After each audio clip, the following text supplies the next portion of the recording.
ভয়াবহ দৃশ্য আমাদের সকলের সামনে আসবে। শুধু মানব এবং জিন ছাড়া সকলেই ঢিসমিস হয়ে যাবে। কোনো গরু যদি এক গরুর উপর জুলুম করে, কিয়ামতের দিন দুই গরু জীবন্ত হবে। যেই গরু একটা গুঁতা বেশি দিছে, এই বাকি গরু দিয়ে তার আরেকটা গুঁতা দেওয়াই দেবে, তার বিচার শেষ, ফয়সালা শেষ। ওরকম হইলেও তো আমাদের ভালো ছিল, কি বলেন? তাহলে আমাদের কোনো লই ঝামেলা নাই। কিন্তু আমরা তো ওই রকম সুযোগ পাবো না। আমাদের তো জাররা জাররা হিসাব হবে। ফামাইয়ামাল মিসকালা যাররাতিন খাইরান ইয়ারা, যে সামান্য পরিমাণ ভালো কাজ করবে তার ফলাফলও কিয়ামতের দিন সে দেখতে পাবে।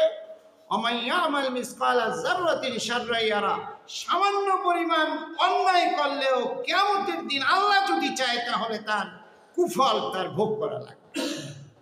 আর আল্লাহ যদি ইচ্ছা করেন মানুষ যাতে হতাশ না হয়ে যায় যে আর ইবাদত বন্দি করে কি হবে, আমার কপালে কি আছে জানি না, আল্লাহ পাকের জন্য মানুষ যাতে হতাশ না হতে পারে, আল্লাহ পাক সাথে সাথে সুসংবাদ দিয়ে দিচ্ছেন, আল্লাহ যারে চায় তারে মাফ করে দিচ্ছেন। আল্লাহ যারে চায় তারে, এটা আল্লাহর ইচ্ছা, এখানে কৈফিয়ত চাওয়ার কেউ কিছু নাই। আপনার এমন কোনো কাজ আল্লাহর জিন্দেগি আল্লাহ পাকের কাছে জীবনের এমন একটা কাজ পছন্দ হয়ে গেছে যে ওই এক কাজের কারণে আল্লাহ আপনাকে ভালোবেসে ফেলেছেন, আল্লাহ কোনো না কোনোভাবে আপনারে নাজাত দিয়ে দেবেন। এটা আল্লাহর ইচ্ছা। মালিকের সামনে কৈফিয়ত চাওয়ার কি কেউ আছে? না।